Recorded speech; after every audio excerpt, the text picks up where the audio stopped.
Voilà, mes amis, on reprend notre cours après 3 semaines d'interruption. Ce cours qui maintenant, à part quelques empêchements ici et ailleurs, va en principe être toutes les semaines, tous les mercredis matins. Et je vais faire une petite introduction et après notre cher ami va faire son introduction et après nous allons commencer le texte. Nous commençons à partir d'aujourd'hui et ça va durer très longtemps. Si Dieu veut. Nous commençons ce qu'on appelle le Zohar HaGeoula, le Zohar de la délivrance.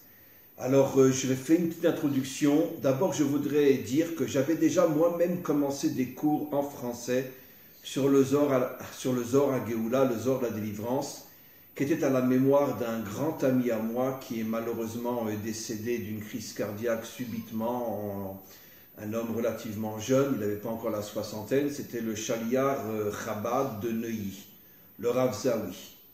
On m'avait demandé de faire un cours à sa mémoire et j'en ai commencé 3 ou 4 et je dois avouer que je suis tsunamisé par le travail et je ne suis pas arrivé à continuer les cours. Je les ai interrompus il y a quelques mois déjà. Mais le maître du monde a fait que nous avons décidé, M. Ababou et moi, de reprendre cette étude-là sur le Zohar HaGeoula. Et je tenais à dire que tous les cours que nous allons faire sur le Zohar HaGeoula, de mon côté à moi, seront dédiés à la mémoire d'un homme exceptionnel. J'en ai les larmes aux yeux quand j'en parle parce que c'était un très grand ami à moi, un homme d'une dimension qu'on ne peut même pas expliquer, un véritable combattant d'Hachem, le Shaliach Chabad de Neuilly, qui malheureusement a laissé une femme et de nombreux enfants, une jeune femme, de nombreux enfants jeunes, même pas mariés encore. Et du jour au lendemain, il est mort d'une crise cardiaque. Que Dieu tienne son âme à côté de lui. Et il est enterré au Har HaZeitim. Nos maîtres nous disent que les premiers qui ressusciteront seront ceux qui sont enterrés au Har HaZeitim. Et je veux maintenant donc introduire, après avoir dit que... Vous permettez, Rav. Oui. Je voudrais aussi dédier tout ce que nous allons dire aujourd'hui et les fois suivantes à mon épouse, Annie Zohara Sarah Tzipora Bat Marcel, qui est aussi décédée et enterrée à Har HaZeitim. Oui, et je tiens à vous dire, Rav, et je le dis publiquement, que le jour de son enterrement, c'était 3 jours l'année dernière avant Rosh Hashanah, le Rav qui l'a enterré est venu me voir et m'a dit « Dites-moi, monsieur Ababou, qui vous êtes pour mériter cette place? On la donne à personne, cette place. » Il m'a regardé comme ça, il m'a dit « Vous savez, ici, entre le temple, le 3e temple et la tombe de votre femme et cet endroit-là, il y a une ligne droite. Cette ligne droite, c'est la ligne de Triat Amitim. Est-ce que vous avez conscience où vous êtes? » Je dis, Rav, mais c'est pas possible. Il m'a dit, on ne donne à personne cette place. Alors je lui dis, à ma chère épouse, sans l'aide de Dieu, sans elle, je ne peux pas parler. Je ne pourrais pas être inspiré. Écoutez, je vous dis très sincèrement, monsieur Ababou, que quand j'ai cité le nom de Rav Zawi, j'avais en tête aussi votre épouse, mais je n'ai pas eu le courage de le dire, puisque finalement tous nos auditeurs ne le savaient pas, jusqu'à aujourd'hui vous l'avez révélé. L'épouse de M. Ababou était une femme exceptionnelle, hors du commun, une géante, et encore, ça ne suffit pas. Bon, je ne vais pas insister parce qu'elle est décédée il y a 11 mois seulement. Et donc c'est encore récent et dès qu'on parle d'elle, M. Ababou se met à pleurer parce que vraiment il a eu le mérite d'avoir une épouse qui est toujours à côté de lui, on le sait très bien. Et elle est là, mais d'une manière cachée, d'une manière pnimite, comme on dit en hébreu. On ne voit pas son corps physique, mais son âme est là dans cette maison. Et que très bientôt, Bezrat Hashem, elle ressuscitera. Et vous serez nouveau ensemble pour l'éternité. Amen. Et je viendrai danser à votre mariage. Avec M. Zawi, Avec M. Zawi, Bezrat Hashem. En tous les cas, maintenant, je continue ma petite introduction et je passe tout de suite la parole à M. Ababou. Aujourd'hui, on est plus dans l'introduction que dans le texte qu'on commencera à peine aujourd'hui. C'est quoi le Zohar HaGeoula? Le Zohar HaGeoula, comme vous le savez, tout le Zohar fait allusion à la délivrance finale. D'ailleurs, Rabbi Shimon Bar Yochai le dit clairement que par le mérite de l'étude du Zohar, la délivrance viendra. Tous les textes du Zohar parlent de la délivrance. Il est vrai que de nombreux textes en parlent d'une manière qui est tellement cachée que quand on lit le texte et qu'on n'a pas les clés pour le pénétrer, on ne voit pas véritablement les allusions par rapport à la délivrance. Par contre, dans tout le Zohar, il y a des centaines de textes qui, eux, parlent clairement, visiblement, de la délivrance finale. Et j'ai le mérite d'avoir un très grand ami, le Rav Sasson, qui vit à côté de Yerushalayim, qui a pris sur lui, il y a quelques années, c'est un homme que je connais bien et qu'un homme exceptionnel, c'est un Lubavitch lui aussi, un homme extraordinaire, et qui a pris il y a quelques années sur lui de prendre tous les endroits du Zohar où on parle visiblement de la délivrance et d'en faire un livre. Et j'avoue que ce livre-là, je l'étudie régulièrement, pratiquement tous les jours, en plus d'une étude dans le Zohar classique, mais aussi dans le Zohar HaGeoula, le Zohar de la délivrance. J'avoue que je suis persuadé que quand le Mashiach se dévoilera, l'un des premiers qui l'appellera pour être à ses côtés sera le Rav Sasson, pour avoir réalisé une œuvre aussi gigantesque.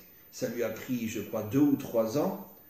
Et pour réaliser une œuvre aussi gigantesque, de recenser, de rassembler tous les morceaux du Zohar qui parlent visiblement de la délivrance, avec le grand commentaire Matok Midvash, dont on a déjà parlé, un homme exceptionnel qui a vécu dans notre génération, qui était un tzaddik nistar, un tzaddik caché, que les grands le connaissaient, personne ne le connaissait, et il a écrit un commentaire inimaginable sur le Zohar, et c'est ces commentaires-là que nous lirons quand on commencera donc dans le texte cette étude du Zohar. Et donc, pourquoi nous avons choisi, je termine, d'étudier le Zohar HaGeoula? Parce que je pense que tous ceux qui ont encore un minimum de sensibilité et un minimum de sagesse ressentent qu'on est rentré dans une période qui nous prépare véritablement à la délivrance. Et comme le dit Rabbi Shimon Bar Yochai, avant la délivrance, il sera très très important de diffuser les enseignements du Zohar dans le monde entier, parce que la lumière du Zohar va préparer les hommes et les femmes authentiques, va les préparer à se préparer à la délivrance finale. Et donc c'est ce que nous avons choisi, M. Ababou et moi. On en a encore une fois pour un long moment, car ce sont des textes énorme, infini, et sur chaque texte on pourrait parler pendant des millénaires sans la moindre exagération. Évidemment on ne le fera pas, on va essayer d'étudier un maximum de textes ensemble, et voilà, je passe la parole à M. Ababou. Bien, alors Rav, encore une fois bonjour. Effectivement, Rabbi Shimon Bar Yochai, il y a 2000 ans, il était un combattant. C'était quelqu'un qui n'avait pas peur des Romains, et c'était quelqu'un qui possédait en lui la véritable Torah, la Torah de la délivrance, et ce feu qui a été allumé, on l'appelait la lampe sainte, pendant ses études, ce feu-là. Oui, il était nommé par ses élèves la lampe sainte, oui. N'est-ce pas? Eh bien, il éclairait le monde. Qui éclairait le monde, et qui éclairait, et qui a éclairé, et qui éclairera le monde. N'est-ce pas? Et cela en dehors de l'espace-temps. Rajibi dit que toute la Torah du Mashiach sera la Torah du Zohar. Alors, à l'œuvre énorme que nous allons tenter très humblement, d'une manière extrêmement synthétique, de commencer le début de l'introduction, je voudrais parler d'un de mes maîtres qui, je pense, a agi en complémentarité à l'œuvre absolue du Rabbi Shimon Bar Yochai, le Rajbi, qui s'appelle évidemment le Ramchal. Le Ramchal, Rabbi Moshe Chaim Luzzatto. Alors, donnez-moi quelques minutes pour parler de ce maître qui, évidemment, en microcosme, représente en fait toute la vie du Rajbi. Le Ramchal est né en 1707 dans la ville italienne de Padoue. Vous savez, à l'époque, il y avait des ghettos. Et le ghetto de Padoue était attaqué à cette époque-là, d'une manière extrêmement cruelle par les commerçants et par les antisémites italiens de l'époque, qui disaient qu'en fin de compte, c'était les juifs étaient des voleurs, parce qu'ils trafiquaient dans le commerce. Et donc, dans cette ambiance-là, naît un individu tout à fait, j'allais dire, simple. Cet individu qui s'appelait Moshe Chaim Luzzatto, à 12 ans, Rav, a commencé à lire le Zohar. À 15 ans, il connaissait Rav le Zohar par cœur. Je répète, à 15 ans, il connaissait le Zohar par cœur. Il a commencé à écrire un nouveau cantique des cantiques du roi David. Et évidemment, sans remettre en cause, bien entendu, l'immensité du cantique des cantiques du roi David, bien entendu, des psaumes. Du roi Salomon. Du roi Salomon, pardon, excusez-moi, pardon. Du roi Salomon, bien entendu. Mais il a effectivement complété du roi Shlomo Améler, du roi Salomon, pour pouvoir donner, à la fin des temps de l'histoire, la signification profonde de ce qui a été écrit par le roi Shlomo, par le roi Salomon. Alors, ce qui est très important de savoir, c'est que très vite, des groupes se sont organisés autour de lui, et ils ont commencé à pénétrer le fin fond du Zohar, notamment le Rajbi, mais pas seulement le Rajbi, le Harizal, et aussi le Rav Moshe Cordovero, etc. Alors ceux-là, ils ont été très très loin, à tel point que, je vais vous citer des citations extraordinaires, notamment du Rav Gordon, qui était un de ses élèves, qui dit que, regardez ce que dit le Rav Gordon, le Rabbi Yekutiel Gordon, fils du pieux Rabbi Lev de Vilna, dans une igarote, c'est veut dire une lettre, d'accord, pages 18, 19 et 20, regardez. Heureux l'homme que je suis, qui voit dans tout ce fantastique. Heureux l'oreille qui écoute ces choses. Il est, en parlant du Ramchal, n'est-ce pas, l'étincelle, l'âme du Rabbi Akiba Ben Yosef. La réincarnation. La réincarnation de Rabbi Akiba. Un ange sacré lui ordonna aussi, avec l'approbation du Seigneur, béni soit-il, d'écrire un nouveau Zohar, qui fut nommé par les autorités célestes Zohar Pnitinyana, le second Zohar en français, pour le grand tikkun que nous connaissons. Cet ange parle à travers sa bouche. Quant à nous, les disciples, nous n'entendons strictement rien. L'ange lui révèle des secrets profonds, puis notre maître ordonne au prophète Élie de descendre immédiatement, et il arrive pour lui révéler d'autres secrets. Parfois, regardez bien, écoutez bien ça, Matatron, le grand prince des anges, arrive, et même le Raya Menherna, c'est-à-dire Moïse. Ah, le Raya Menherna. Oui, le roi Menherna, bien sûr. Le grand berger. Le grand berger, bien sûr. Qui est Moshe, Moïse. Parfois aussi le patriarche Abraham, le roi Messie et Adam Arishon. Se dévoile à lui. Lui rend visite, se dévoile à lui. D'accord? Bon, alors il a fait le commentaire sur Kohelet et sur le Cantique des Cantiques, etc. Alors pourquoi c'est très important? C'est que, en fin de compte, en faisant ça, il a réveillé les âmes obscures, ennemies. Il a énormément souffert.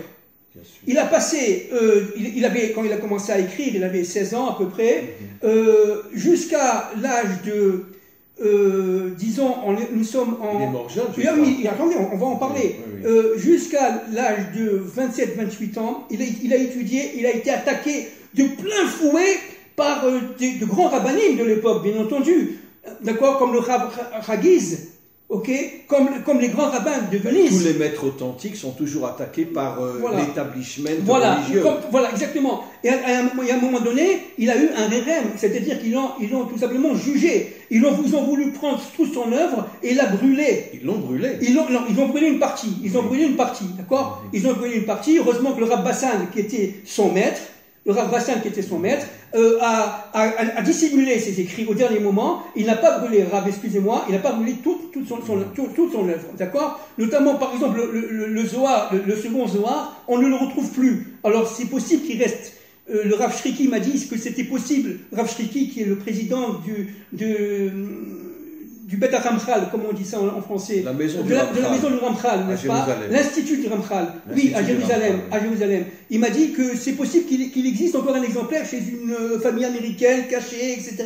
Mais pour l'instant, on n'en trouve pas le second Zohar. Semble-t-il qu'il a été brûlé. Alors, ce qui est très important de savoir, c'est ce combat-là fondamental qu'il a fait au jour le jour, contre la rabbanout, le rabbinat de Venise. À l'époque, il était très puissant. Contre le Rav Hagiz et ses adjoints et ses élèves. Contre le grand rabbin d'Allemagne. D'accord, qui lui a fait un kherem, d'accord, une excommunication de toute son œuvre. Et, ok, il a tout simplement serré les dents, combattu ceux qui disaient, ils l'ont traité de sorcier, ils ont dit qu'il utilise ce couteau-là pour la sorcellerie, mais c'était un couteau de rasage, parce qu'il avait une moustache, et évidemment il utilisait, dit le Rav Bassan, qui était son maître. Et il disait qu'il utilisait des formules magiques pour pouvoir faire venir des forces, etc. Des décennies après, tout Israël et tous les rabbins d'Israël ont reconnu que ça a été l'un des plus grands maîtres de tous les temps. Absolument. Mais à son époque, comme Maïmonide était poursuivi, comme le Harizal, comme le Baal Shem Tov, comme Rabbi Shimon Bar Yochai, tous les maîtres authentiques ont toujours été critiqués par la majorité de l'établissement rabbinique. Absolument. Alors, donc, mais le combat, il a relevé. C'est-à-dire que, alors c'est vrai qu'il a été obligé de signer un engagement de ne plus étudier le Zohar. Alors, qu'est-ce qu'il a fait? Quand il a signé ça, alors je vais en parler après de sa femme, vous allez voir, vous allez comprendre pourquoi je parle de sa femme. Il est parti à Amsterdam. Il est resté 7 ans à Amsterdam, où c'était beaucoup mieux, n'est-ce pas, où il a continué à écrire. Puis, après, au bout de 7 ans, il s'en va en Israël, c'était son rêve, et il s'installe à Saint-Jean-d'Acre, à Akko. C'est incroyable. À Akko, il n'y avait pas de juifs à l'époque. C'était un port de commerce, tout à fait prospère pour l'époque, bien entendu, mais il s'est installé là-bas. Il est resté 3 ans avec sa famille, sa femme et ses enfants. Au bout de 3 ans, une pandémie, ça vous dit rien? Une pandémie se déclare et il meurt à l'âge de 39 ans.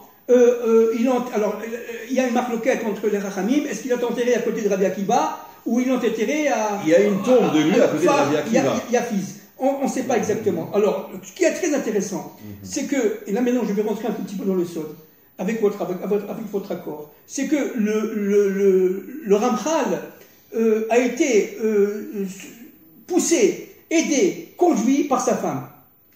Et comment elle s'appelait sa femme, Rav? Tzipora. Rabbi Moshe, regardez, Chaim Moshe du Tato, d'accord?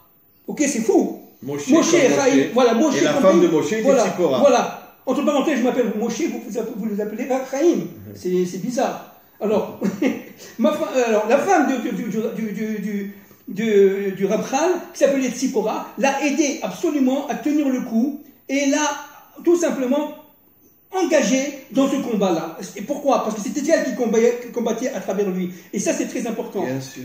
En 1730, il est né en 1707, il avait à peu près 23 ans. Okay, le fils du Rav Bassan, qui était son maître, un de ses grands maîtres, n'est-ce pas, grand kabbaliste, il lui a dit, mais il faut que je te marie.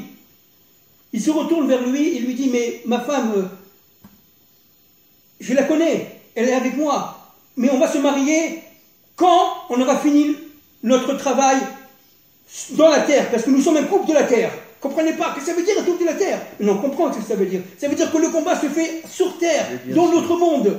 Et quand il a fini ce combat-là, et en 1731, il se marie, il engage la fin de ce combat, et il va à Amsterdam.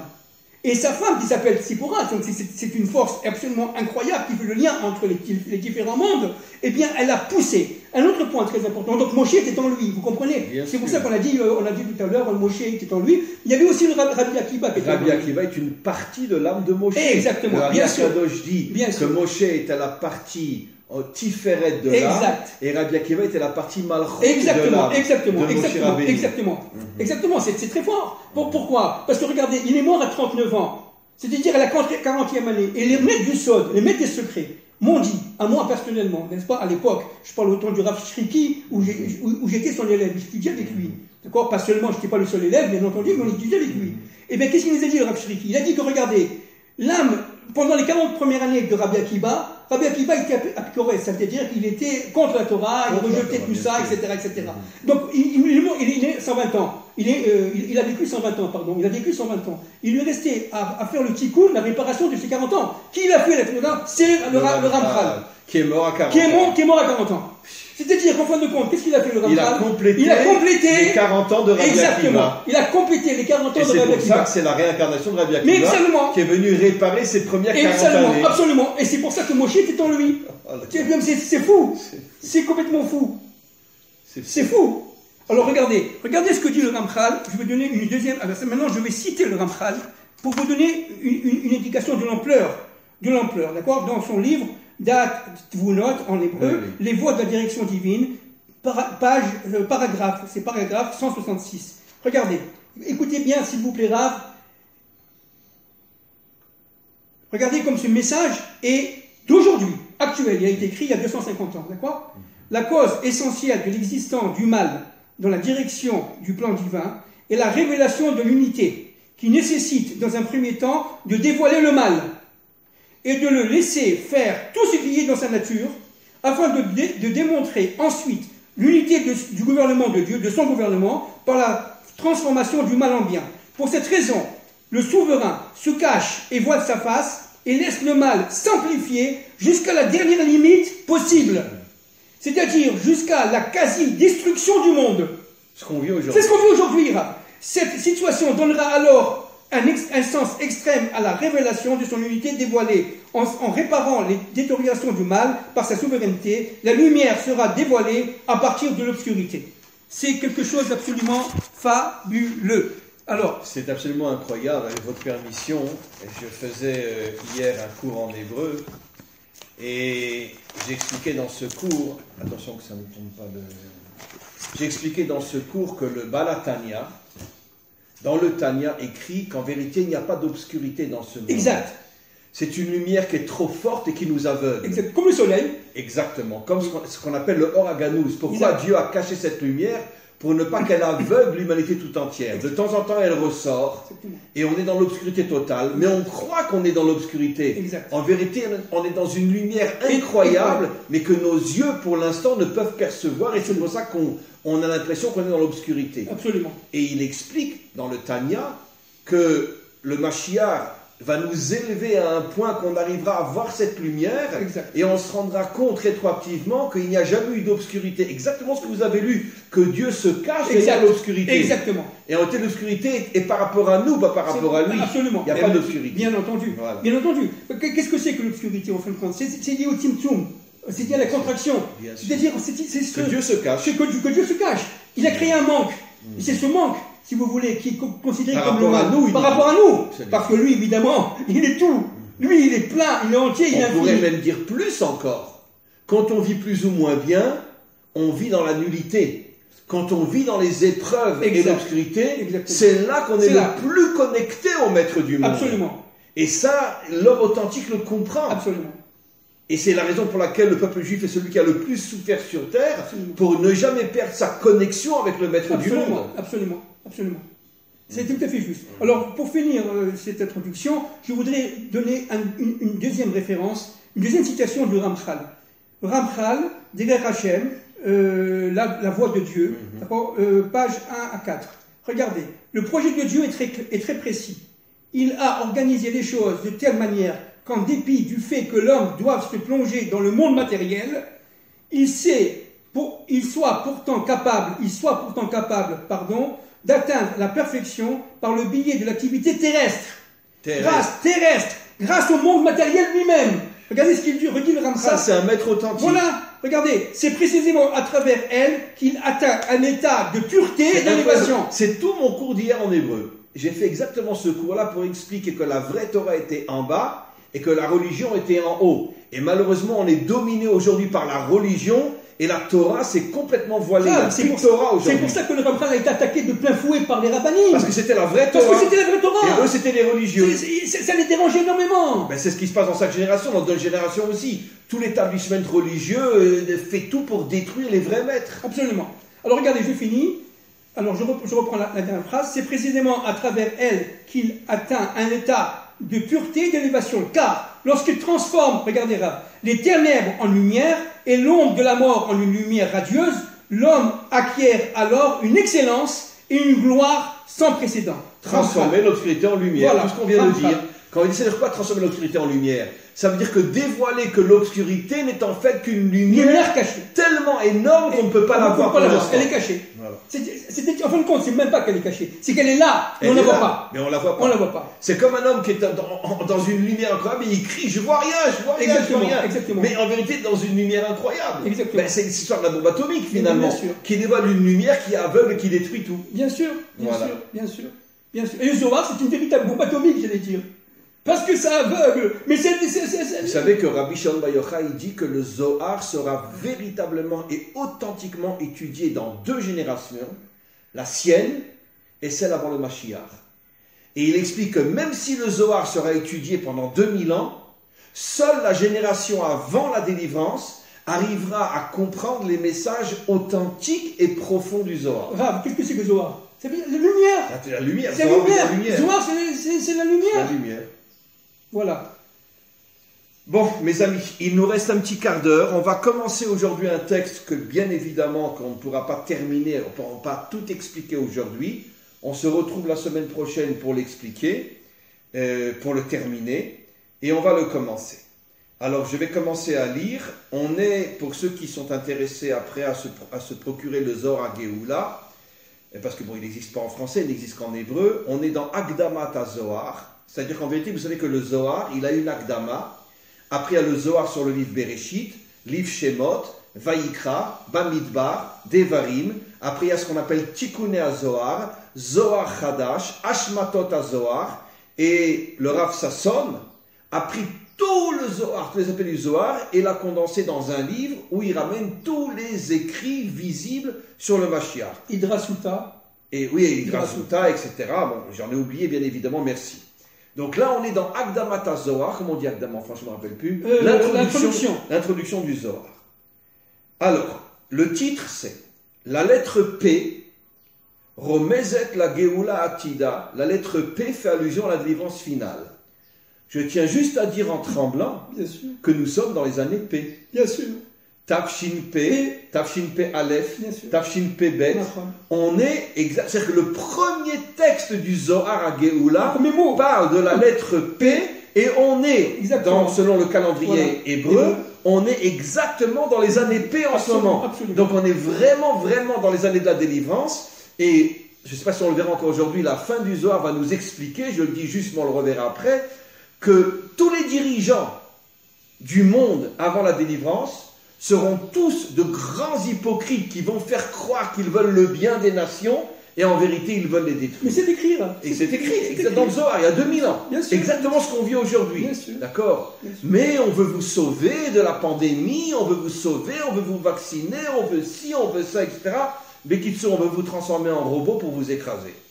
On continue. Ha'alat AP. La lettre P est venue devant Dieu. Amra Kameh, et elle a dit devant Dieu, devant Hachem, Ribon Almin, je vais lire quelques phrases et on explique. Maître du monde, Nicha Kamal Mivrebi Alma, je voudrais être la première lettre qui commence la Torah. En vérité, la première lettre, c'est la lettre Bet, Bereshit, mais la lettre P a revendiqué la possibilité d'être la première lettre de la Torah. Pourquoi ? Parce que je représente la lettre de la délivrance. L'un des mots qui fait allusion à la délivrance, da ou pdout, la libération. Comment qu'on libère un prisonnier? On est podé auto, pdout. Et comme le monde est emprisonné à travers toutes les forces contraires, les dirigeants politiques, les dirigeants financiers et toutes les forces cachées de ce monde qui nous tiennent en esclaves, soit sous une forme visible de dictature, soit dans la démocratie, où le frigidaire est plein et comme ça on fout la paix aux dirigeants et on les laisse faire ce qu'ils veulent. Et donc, comme on est tous tenus en otage et tous tenus en esclaves, la délivrance signifie livdot, libérer les prisonniers. Donc, la lettre P dit, puisque moi je représente la délivrance du monde, de libérer le monde de l'emprise de tous ces malfaiteurs. Donc, donne-moi le mérite d'être la première lettre de la Torah. Qu'est-ce que lui répond Hachem? Il lui dit, elle continue, elle dit, Ve'i et ot livré alma. Donc, puisque je suis la lettre de la délivrance, je mérite d'être la lettre de la création du monde, puisque le monde a été créé pour amener la délivrance. Amarle yeot ant. Hachem lui répond, tu as raison, mais finalement on ne va pas lire aujourd'hui la réponse, je préfère la laisser pour la semaine prochaine, parce que c'est trop profond, mais je voudrais qu'on revienne maintenant sur le commencement. Il nous reste un quart d'heure et je pense qu'on a largement de quoi parler. Sur le commencement, je fais un petit résumé et je vous laisse la parole. Donc, comment finalement conclut la lettre P? Le monde a été créé pour la délivrance. D'ailleurs, c'est ce que disent dans le Midrash Rabbah, que le nom du Mashiach a été créé avant le monde. Bien sûr.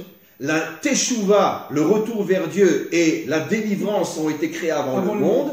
Ça veut dire quoi? Ce sont des codes. Ça veut dire que le but final de la création est la Emouna, la foi, etc. Ça veut dire que tous les principes qui nous ramènent vers Dieu ont été créés avant le monde. C'est-à-dire qu'ils sont le but final du monde. Absolument. Dont la Géoula et dont le nom du Mashiach. Absolument. Le Mashiach a été créé avant le monde. Ce sont des métaphores, bien sûr, pour faire comprendre qu'il est le but du monde. Et la lettre P représente la délivrance. Maintenant, moi, ce qui m'intéresse de voir avec vous, parce que finalement, comme on a mis en évidence en texte là, la lettre P dit « Je veux être la première lettre de la Torah puisque je suis la finalité du monde, parce que je suis la lettre qui représente la libération des prisonniers, la libération des peuples, etc. » Donc moi, ce qui m'intéresse de comprendre avec vous, c'est que finalement, on sait qu'il y a plusieurs mots qui parlent de la délivrance. Le mot « Géoula », qui veut dire délivrance, le mot « Pdout », le rachat des prisonniers, et « Khérout », qui veut dire la libération, etc. Et encore deux ou trois autres mots. Mais ce qui est très intéressant, c'est qu'ici, le Zohar met en évidence que le mot le plus important, c'est Pdout, la libération des prisonniers. Pour mettre en évidence que depuis la création du monde, les dirigeants, les dictateurs font tout pour nous tenir prisonniers. C'est exactement ça. Et là, je vous cède la parole. Comment vous voyez ça? C'est exactement ça. En fin de compte, la lettre P dit, elle doit être complètement cachée dans l'histoire. D'accord? Parce qu'en fin de compte, c'est elle qui va permettre la délivrance. Mais cette délivrance, elle se fait à travers, j'allais dire, comme a dit le Ramchal, à travers ce mal qui est partout et qui entend tout simplement décimer le monde, prendre carrément la royauté de Dieu. Et Dieu laisse faire. Et pourquoi il laisse faire? Parce que à travers tout simplement ce mal, il y a la résurrection du monde, il y a la messianisation du monde. Donc le fait que la lettre P reviendra à la fin des temps de l'histoire, la lettre P doit être cachée. C'est pour ça que cette année, nous sommes dans les années P. C'est-à-dire qu'en fin de compte, pendant tous les millénaires, la lettre P était cachée. Et qui était mis en exergue? La lettre P, bête. C'est-à-dire le bête, ça veut dire le 2. Le 2, pourquoi le 2? La dualité. Pourquoi le 2? Parce que c'est la dualité. La lutte entre les forces du bien et les forces du mal. C'est exactement ça. C'est-à-dire qu'en fin de compte, dans la lettre bête, il y a les forces du mal qui veulent prendre le pouvoir et que les forces du bien cachées derrière elles. Puisque la valeur numérique de bête, c'est 2. C'est 2. Le combat entre le bien et le mal. Le combat entre le bien et le mal, entre le jour et la nuit, entre l'obscurité et la lumière, etc. L'exil, la délivrance. Israël et les nations. Israël et les nations, etc. Donc c'est très important. Dieu dit, attention, si je te mets, toi, lettre P au début de ma Torah, automatiquement, eh bien... tout sera dévoilé d'un seul coup et il n'y aura pas de plan de l'histoire, il n'y aura pas de dynamique de l'histoire. Je ne peux pas. Parce que le but, c'est quoi? C'est de révéler mon unité, comme dit le Ramchal. Qu'est-ce que c'est que l'unité de Dieu? C'est que moi, j'ai créé le bien, mais aussi j'ai créé le mal. J'ai créé le mal, c'est moi qui crée le mal. Alors que toi, tu crois que c'est mal, mais en fin de compte, si tout est bien, à la fin du temps de l'histoire, on s'apercevra grâce à le mal était le serviteur du bien. Exactement, que le mal était le serviteur du bien. Vous savez qu'il y a un texte dans le Talmud, dans Masechet Avodah Zarah, je suis sûr que vous le connaissez, qui dit que le plus grand ami d'Abraham, le plus grand protecteur d'Abraham, qui 24 sur 24 dit du bien et protège Abraham, c'est le Satan lui-même. Bien sûr. Pourquoi? Bien sûr. Parce que le Satan a tout fait pour faire tomber Abraham. Et quand le Satan a vu qu'Abraham est plus fort que lui, il est devenu son plus grand protecteur. Absolument. C'est-à-dire que le mal se transforme en bien. C'est exactement ça. Qu'est-ce que c'est que le Mashiach? C'est le serpent qui devient Mashiach. C'est la même valeur numérique. C'est la même loi Mashiach, serpent. Vous comprenez? C'est la même valeur numérique. Donc, ce qui est très important. Toujours le même principe. C'est le principe. Que, en fin de compte, comme une pièce de monnaie, vous avez l'envers et le droit. D'accord? Eh bien, le face, le pile et le face. Eh bien, c'est une même pièce. Seulement, ça dépend de ce qu'on voit. Si on voit le côté pile, c'est mal. Si on voit le côté droit, c'est... Mais en fin de compte, c'est une même pièce. Tout est intégré l'un dans l'autre. Écoutez, je vais vous donner un exemple très très fort. Bon, évidemment, dans le mot Bereshit, il y a une infinité d'explications. Il y a tout un Zohar, Tikkun HaZohar, qui ne parle que du mot Bereshit. Mais bien sûr, mais bien sûr. Le Tikkun HaZohar. Mais bien sûr, mais bien sûr. Et ça, c'est 1000 ans, et pour ne pas dire des millions d'années d'explications. Parce qu'on est dans l'infini, là. Oui. On est dans le néant, on est dans le haïn. Bien Maintenant, sûr. regardez. Dans le mot Réchit, d'accord, vous avez un Réchit, ça veut dire en début, lié directement au début, qui est représenté par Rabbi Shimon Bar Yochai. Hein? Et ça, c'est ce qu'on appelle le Maaseh Bereshit. Mais vous avez un Réchit de la fin des temps, qui est lié directement à la fin des temps, au Zohar de la délivrance, qui lui est lié au Shara Merkava. Et les deux étaient reliés. C'est-à-dire, en fin de compte, quelle a été la faute d'Adam Arishon, entre guillemets? Quelle était la faute du serpent? C'est de pénétrer, de séparer le Réchit. C'est pour ça qu'on dit, le monde en haut voilà, du c'est monde pour ça en qu'on bas. dit B-Réchit. B2. Ça veut Deux dire, Réchit. voilà, il y a deux Mais Réchit. d'ailleurs, qui sont appelés les deux Réchit? Israël et Israël et Amalek. Amalek. Exactement Israël et ça. Amalek. Exactement ça. Réchit, Goïm, Amalek. C'est exactement ça. Et Israël est appelé Réchit Tevuato. C'est exactement Donc il y a ça. deux Il y a deux Réchit. Réchit. Israël et Amalek. Et Amalek. Et c'est ça le bête de C'est exactement Bereshit. bête de Bereshit. Deux Réchit. C'est ça le bête de Il Bereshit. y a deux fondements dans l'histoire humaine. C'est ça. Amalek et C'est Israël. ça, c'est le bête de Bereshit. Donc c'est pour ça que, quel est le travail d'Amalek? C'est d'avoir séparé les deux Réchit. Pour pouvoir s'accaparer le monde. Le monde. Parce que je suis aussi Réchit, dit Amalek. Il est appelé Réchit. Oui, c'est ça. Mais le Réchit du mal. Voilà, exactement. Le Vous avez le Réchit Réchit du mal et le Réchit du bien. Le Réchit du bien, le Réchit du mal. Voilà, le Réchit du bien c'est Israël, le Réchit du mal c'est Amalek. Enfin, le vrai Israël. Oui, bien car sûr. Aujourd'hui, l'Israël Bon, d'aujourd'hui bien entendu. est tellement infiltré par des forces contraires bien entendu. qu'on ne peut pas dire sur chaque juif qu'il est Israël Bien entendu. authentique. Bien entendu, bien entendu. Bien entendu. De toute façon, malheureusement, les événements terribles que nous allons vivre dans le monde entier, mais malheureusement aussi en Israël, vont faire qu'il va y avoir quelque chose, une sorte de d'épuration entre guillemets. J'aime pas ce mot, ça me rend fou. Le Zohar le mais dit. Je sais. Que toutes les catastrophes qui vont tomber sur l'humanité avant la délivrance ont pour but de nettoyer le monde de toutes les forces impures. Exactement. De manière à ce que seulement les gens qui sont connectés, qui peuvent être connectés à HM, puissent tout simplement accomplir leur fonction et leur travail. Il nous reste 5 minutes. Je voudrais juste revenir sur un point, et vous aurez la parole en dernier. L'histoire, donc, la délivrance fait allusion à la libération des prisonniers. Oui. Comme on le sait, pendant des millénaires, les dirigeants étaient des dictateurs. Ça veut dire qu'on ressentait visiblement le fait qu'on était des prisonniers. Le citoyen n'avait pas le droit à la parole. S'il levait le nez, il était assassiné. Aujourd'hui aussi, mais aujourd'hui on envoie un camion pour faire un accident avec Coluche. Mais bon, personne ne sait qui a envoyé le camion, évidemment. Bon, je préfère me taire. Mais quoi qu'il en soit, on continue aussi à tuer ceux qui dérangent. Mais ce n'est pas aussi visible qu'à l'époque des dictatures. Comme je dis toujours, je vous laisse pour quelques secondes la parole, la plus grande de toutes les dictatures, c'est la démocratie. Pourquoi? Parce que la démocratie a compris qu'à force d'écraser visiblement les gens, ils finissent toujours par se révolter. Et c'est comme ça que toutes les dictatures, la Révolution française, finissent par tomber. Par contre, si tu donnes un semblant de bien-être à l'homme, c'est ce qu'on a toujours dit, là, oui. Voilà, il te foutra la paix. Absolument, absolument. Bon, écoute, moi je vais à la plage, que j'en ai à foutre, moi, si mon dirigeant il s'en met plein les poches, ou j'en ai rien à faire. Moi je vais à la plage, je vais au restaurant, je vais au cinéma. C'est ça. Donc finalement, on est emprisonné aujourd'hui, depuis la naissance de la démocratie, on est emprisonné dans une prison de fleurs. Exact. Mais qui est beaucoup plus terrible qu'une prison d'acier.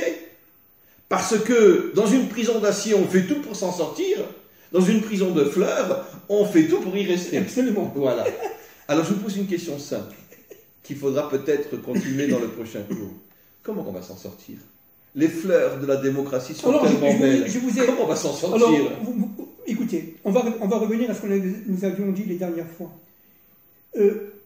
Dans le Réchit, il y a certes le Réchit du bien et le réchit du mal. On est d'accord, ok? Béréchit, bête. Mais dans ce bête des deux réchits, il y a aussi les forces du bien. Les forces du bien dans le réchit d'Israël et les forces du bien dans le réchit d'Amalek vont se soulever. C'est-à-dire véritablement qu'Amalek va perdre les pédales, il va perdre le contrôle par un mouvement populaire qui viendra des nations. Des nations. Et pour l'instant, c'est chez les nations, pas chez nous. Hein. Mais non, pas chez nous, c'est que des moutons qui vont tous se faire vacciner. Oui, 85%, n'est-ce pas? Ouais. Non, c'est fou. Alors, en France, ils ne se laissent pas faire. Mais bien sûr. Alors, c'est les nations. Ce sont les nations qui vont se révolter. Parce que c'est la dimension féminine. Voilà. Et l'action vient toujours de la féminité. Oui, mais ce sont les femmes des nations qui vont se révolter, Rav. Et c'est ça qui va se passer. Et c'est elles qui vont pousser le Mashiach ben David. C'est elles qui vont pousser le Mashiach ben David. C'est aussi fou que cela puisse paraître. J'allais dire l'effort de Tzipora. Mais Tzipora n'était pas juive d'origine. Elle était fille de païen, Yitro. Fille du plus grand idolâtre de l'époque. Bien sûr. Et celle qui est d'une épouse de Moshe. Qui est l'épouse de Moshe. Et qui est l'épouse de Ramchal. Je ne sais pas si on s'en rend compte. Donc les forces de Tzipora vont s'universaliser. Je ne sais pas si ça se dit en français. C'est-à-dire qu'elles vont être véritablement dans le monde entier. Et elles vont réveiller les non-juives. Je parle au féminin. Les non-juives. Et les non-juives, qu'est-ce qu'elles vont faire? Elles vont réveiller le côté masculin de leur mari. Vous comprenez? Mais c'est sûr et certain. Parce que c'est l'extériorité. Mais la femme est appelée Ezer, elle s'appelait l'aide du mari. C'est exactement ça qui va se passer. La seule aide authentique qu'un homme reçoit, c'est de son épouse lorsqu'il accepte de le comprendre et de le reconnaître. Alors vous comprenez, Rav, que vont faire ces dictateurs devant des millions et des millions et des millions et des millions de personnes dans le monde entier qui vont se soulever au début pacifiquement. D'ailleurs, ça commence très fortement. Au début pacifiquement. Mais après, il va y avoir l'armée contre l'armée. Parce que comme on est dans le bête, il va y avoir l'armée américaine qui est du côté du pouvoir et l'armée américaine qui est du côté du peuple. Et malheureusement, ce qui va se passer, c'est très grave. Vous savez que récemment, il y a eu une manifestation en France à laquelle ont participé des policiers en uniforme de policiers qui se sont joints aux manifestants. C'est exactement des policiers qui ont manifesté du côté des manifestants. Mais bien sûr, l'armée française, elle est divisée en deux. Vous avez l'armée française qui est tout simplement fidèle au pouvoir, et l'armée qui se dit républicaine, tout ce que vous voulez, mais l'armée française, cette fois-ci, elle est cachée encore, mais elle est agissante avec l'armée américaine, qui est là aussi pour les forces de la liberté, ce qu'on appelle les patriotes, mais qui agit actuellement d'une manière extrêmement puissante. Donc vous dites que finalement, le réveil va se faire par une prise de conscience, que finalement la plus grande et la plus terrible de toutes les prisons, c'est une prison de fleurs. Oui. La démocratie. Oui. Que finalement, après des décennies et des décennies, une grande partie du monde va prendre conscience que c'est pire encore qu'une dictature. Exactement. C'est pire de vivre en France ou en Israël que de vivre en Chine ou en Russie. Mais pourquoi? Parce que tout simplement, on n'était pas armé contre ça. On était tout simplement endormis, on était endoctrinés. C'est ce que le Zohar va dire à la fin. Bien sûr, on le verra la semaine prochaine. Bien sûr, on était endoctrinés. On était comment? On était tout simplement sous la désinformation. Et donc...